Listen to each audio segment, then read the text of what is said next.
दोस्तों क्या आप जानते हैं अपनी मासूमियत से सबको अपना दीवाना बना लेने वाले वो कौन से एक्टर थे जिन पर लड़कियां फिदा थी, और बहुत कम समय में उन्होंने फिल्म इंडस्ट्री के टॉप एक्टर्स को भी पीछे छोड़ दिया जिनको उनके अफेयर्स के लिए भी जाना जाता था। असल में आज हम उस कलाकार की बात करने जा रहे हैं जिसने जीवन तो बहुत कम जिया पर जितना भी जिया शानदार जिया। दोस्तों आज हम जिस महान शख्सियत को याद करने जा रहे हैं उनका नाम है विनोद मेहरा। वो हमारे बीच तो नहीं है लेकिन यादों में जरूर है। अपने फिल्मी करियर में उन्होंने फिल्मों में शानदार काम किया और अपने टैलेंट के दम पर बहुत कम उम्र में फिल्म इंडस्ट्री में खास जगह बना ली। पर यहाँ तक वो कैसे पहुँचे चलिए देखते हैं। विनोद मेहरा का जन्म 13 फरवरी 1945 को पंजाब अमृतसर में हुआ था। तब उनकी दादी शारदा फिल्मों में सपोर्टिंग एक्ट्रेस हुआ करती थी। इसी बीच विनोद मेहरा को भी फिल्मों में मौका मिल गया। विनोद की उम्र उस वक्त सिर्फ 13 साल की थी जब उन्हें पहली बार फिल्म रागिनी में एक चाइल्ड आर्टिस्ट के रूप में काम करने का मौका मिला। बाल कलाकार के रूप में उन्होंने अपने सहज अभिनय से सबका दिल जीत लिया और फिर एक के बाद एक कई फिल्में की। इसके बावजूद उनका मन कभी अभिनेता बनने को नहीं हुआ। ये वो दौर था जब न्यू कमर्स अपनी किस्मत आजमाने मुंबई आ रहे थे। उन्हीं में से एक थे विनोद मेहरा। विनोद मेहरा अपने समय के वो एक्टर थे जिन्होंने उस समय की बेहतरीन एक्ट्रेसेस के साथ काम किया। अपने सरल स्वभाव और क्यूट स्माइल से वो सबका दिल जीत लेते थे। यहाँ तक कि वो कभी भी किसी के काम को करने के लिए मना नहीं करते थे, इसलिए वो सबके क्लोज हो जाते। विनोद मेहरा अपनी माँ से बहुत प्यार करते थे, इसलिए वो उनका कहना भी कभी नहीं टालते थे। शायद इसी के चलते जब उनकी माँ ने अपनी पसंद की लड़की से शादी करने के लिए कहा तो वो मना न कर सके और उनको लगा ऐसा करने पर उनकी माँ का दिल टूट जाएगा और उन्होंने माँ की बताई हुई लड़की से शादी कर ली। शादी होने के बावजूद विनोद अपनी वाइफ को वो प्यार न दे सके जो एक पत्नी अपने पति से चाहती है। कहा जाता है कि उसी समय विनोद की मुलाकात बिंदिया गोस्वामी से हुई जो उस समय की मशहूर एक्ट्रेस थी। दोनों एक दूसरे से मिले और कब प्यार हो गया पता ही नहीं चला। दोनों ने चुपके से शादी कर ली। यहाँ तक कि शूटिंग के बहाने दोनों महीनों घर से बाहर भी रहने लगे। इनका प्यार दुनिया में ज्यादा दिन तक छुप नहीं पाया। उड़ते उड़ते ये बात विनोद के घर तक पहुँच गई जिस पर उनकी माँ ने बहुत गुस्सा किया और विनोद की पत्नी के घर वालों ने भी बिंदिया को धमकी दी जिससे बिंदिया कुछ दिनों के लिए अंडरग्राउंड हो गई। आपको बता दें बिंदिया विनोद मेहरा की पहली शादी के बारे में जानती थी पर उन पर उसका कोई प्रभाव नहीं पड़ा। जब बिंदिया छुपकर रह रही थी तभी उनकी मुलाकात जेपी दत्ता से होती है। उस मुश्किल घड़ी में अगर किसी ने बिंदिया का साथ दिया तो वो थे डायरेक्टर जेपी दत्ता। धीरे धीरे डायरेक्टर और बिंदिया की नजदीकियां बढ़ने लगी। इस बात का पता जब विनोद मेहरा को चला तो वो इस बात से आग बबूला हो गए और उन्होंने बिंदिया को वापस पाने की बहुत कोशिश की पर वो सफल न हो सके। बिंदिया की नजर से देखें तो उनको बिल्कुल साफ दिख रहा था कि अब विनोद मेहरा का करियर डूब चुका है और दूसरी तरफ से वो ये रिस्क नहीं लेना चाहती थी कि उनके साथ भी कुछ ऐसा हो, इसलिए बिंदिया ने इस रिश्ते को खत्म करने में ही अपनी भलाई समझी। पर कहते हैं किसी का साथ छोड़ देने से सफर थमता नहीं है। अब विनोद की लाइफ में उनकी पत्नी और प्रेमिका दोनों ही जा चुके थे लेकिन दोनों ने हार नहीं मानी और फिर से कोशिश करनी शुरू की। उसी समय एक टैलेंट हंट नाम का शो आया जिसमें विनोद ने भाग लिया और वहीं से विनोद की किस्मत का सितारा चमका। वो इस कंपटीशन में रनर अप रहे और वहीं पहले नंबर पर राजेश खन्ना थे जिन्हें फिल्म जगत का सुपरस्टार कहा जाता है। उस समय राजेश खन्ना और विनोद मेहरा दोनों ने एक दूसरे को जबरदस्त टक्कर दी थी पर अभी विनोद की लाइफ में स्ट्रगल बाकी था। टैलेंट हंट से निकलने के बाद उन्होंने जैसा चाहा था वैसा नहीं हुआ। उनको ज्यादा फिल्में नहीं मिली। उन दिनों मुंबई के चर्च गेट पर रोड पर गैलार्ड नाम का एक कैफे हुआ करता था। इस कैफे में उस समय काफी स्ट्रगलर आकर बैठा करते थे। एक शाम विनोद मेहरा भी वहीं बैठे थे तभी रूप किशोरी की नजर विनोद पर पड़ी और वो उनके पास गए और अपनी फिल्म एक थी रीटा में काम करने का ऑफर दिया जिसको विनोद ने स्वीकार कर लिया। ये फिल्म 1971 में फिल्मी पर्दे पर आई जो कि उस समय सुपर डुपर हिट हुई थी। इसके बाद इनके पास एक के बाद एक फिल्मों के ऑफर थे पर इनको खास पहचान फिल्म अनुराग से मिली। इसके बाद इन्होंने कई फिल्में की लेकिन जब उनको काम मिलना बंद हो चुका था बड़े पर्दे पर काम न मिलने की वजह ये भी थी कि उस समय अमिताभ बच्चन, राजेश खन्ना, जितेंद्र, ऋषि कपूर जैसे मंझे हुए कलाकार फिल्म इंडस्ट्री में दस्तक दे चुके थे और उनके काम के चर्चे हर नौजवान के मुंह पर थे। ऐसा नहीं है कि विनोद मेहरा ने इनके साथ फिल्में नहीं की पर इनके साथ काम करने पर भी सारा क्रेडिट इन एक्टर्स की झोली में जा गिरता जिससे कहीं न कहीं विनोद टूट जाते। जैसे हम बात करें फिल्म खुददार की तो उसमें सारा क्रेडिट अमिताभ को मिला। विनोद ने बहुत कामयाब फिल्मों में भी काम किया है पर क्रेडिट न मिल पाने की वजह से वो अपने आप को नंबर 1 पर न पहुंचा सके।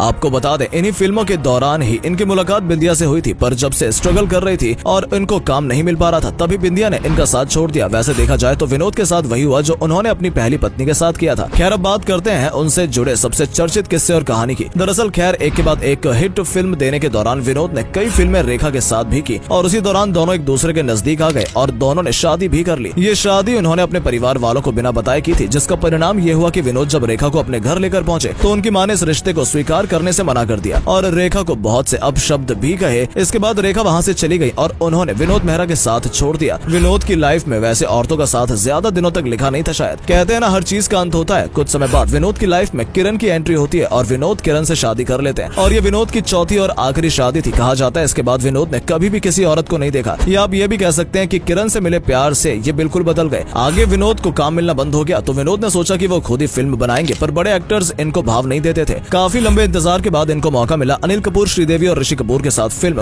गुरुदेव करने का, पर भाग्य को कुछ और ही मंजूर था, इसलिए विनोद इस फिल्म को पूरा नहीं होते देख सके और मात्र 45 की उम्र में विनोद की मृत्यु हो गई। दोस्तों, ये थी विनोद मेहरा की अनसुनी कहानी। आपको ये एक्टर कैसा लगता था और इसकी कहानी कैसी लगी, कमेंट करके जरूर बताइएगा। धन्यवाद।